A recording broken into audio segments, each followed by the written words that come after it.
I never thought I would wake up one peaceful Tuesday morning to find my entire life turned upside down by the very people who claim to protect this community.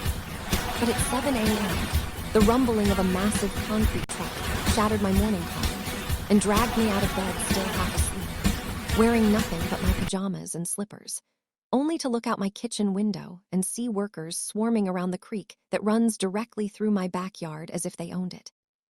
As if the land I paid for 3 years ago with every dollar I had saved meant nothing. As if the rules of property ownership, deeds, and boundaries just disappeared when the homeowners association decided they wanted something. And when I stepped outside barefoot onto the dew-covered grass, I was hit with the thick chemical smell of diesel fuel mixed with cement additives filling the air like poison. And there in the middle of it all was a woman maybe in her early 40s with a clipboard in hand, and that smug, practiced smile that told me she had dealt with angry property owners before and knew exactly how to steamroll them with legal jargon and empty authority. She introduced herself with a false sweetness as Lydia Cross, chair of the HOA Landscaping Committee, and told me with calm certainty that they were conducting urgent drainage maintenance on community infrastructure under something she called CME 7.3, a supposed easement regulation buried in association bylaws, and she pointed to survey lines on a paper like she was a government official. But I knew in my gut she was standing inside my property line. That creek had always been on my land. It was where I drank my coffee every morning, where I found peace, where I watched the seasons change. And now she was telling me with absolute confidence that the HOA had rights to pour concrete into it, redirect its flow, and claim it for community benefit without even asking for my permission.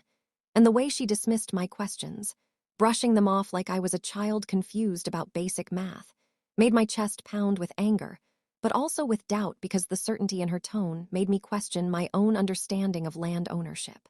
So I asked her calmly for written permission, for easement documentation, for county permits, and all she gave me was vague promises of showing paperwork later while insisting the situation was urgent, and that delaying the work could result in catastrophic flooding for the neighborhood downstream when heavy rains arrived, painting me as the selfish neighbor who would let everyone suffer if I dared to stop her.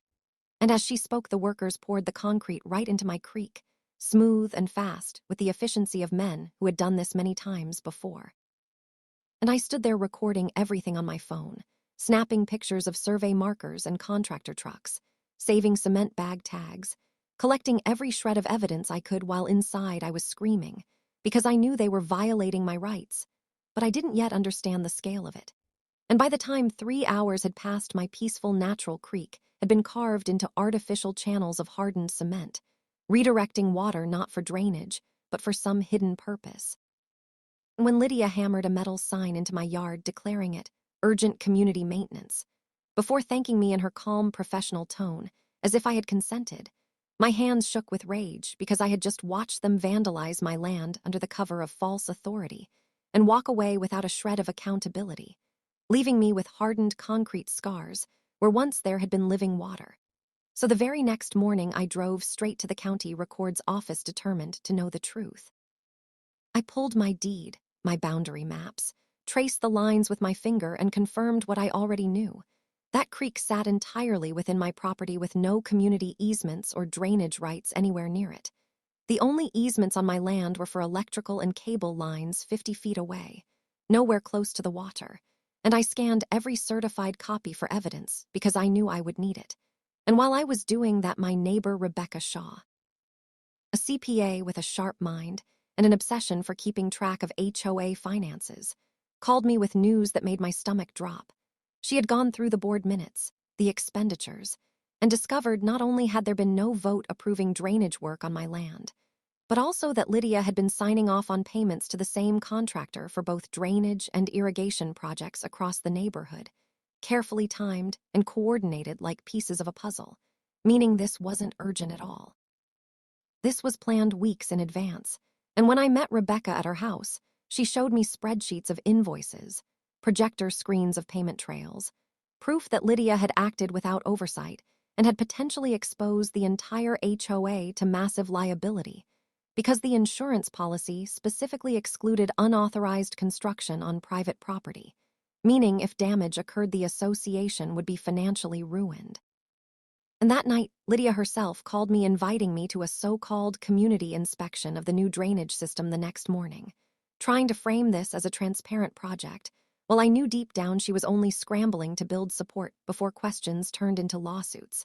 So I went, and when I walked to my backyard to see the hardened channels in daylight, I felt sick, because the flow of my creek had been unnaturally redirected eastward with mechanical precision. Not to prevent flooding, but to funnel water downstream toward something specific. And sure enough, that afternoon, when I followed strange, bubbling mechanical noises, I discovered it. Hidden behind shrubs in the HOA common area was a concealed water intake system, professionally installed, complete with electric pumps and distribution tanks quietly siphoning water from my creek into irrigation lines that fed the entire neighborhood landscaping. Disguised with landscaping so casual passers-by would never notice.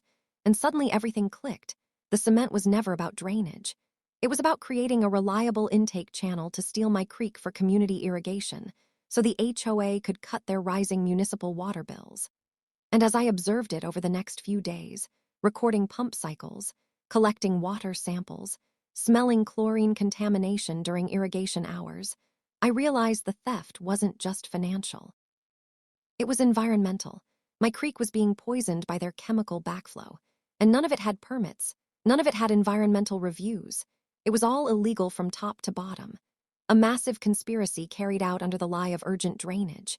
And with Rebecca's records showing financial irregularities, my county documents proving deed boundaries, my photos of the pumps, and my water samples showing contamination, I finally understood the scale of what Lydia had done. She had overstepped her authority, exposed the HOA to insurance collapse, violated environmental law, and stolen private water rights, all while smiling in my face and telling me it was routine maintenance. And as I stood one evening by my mutilated creek listening to the mechanical hum of pumps siphoning away what once was my peaceful sanctuary, I knew this wasn't the end of the story. This was only the beginning, because people like Lydia think they can bend rules until they break. But when you trespass on my land, steal my water, lie to my face, and poison the creek I have loved every day since I moved here, you don't just get away with it. Not while I still have proof, not while I still have a voice, and not while I still have a fight left in me.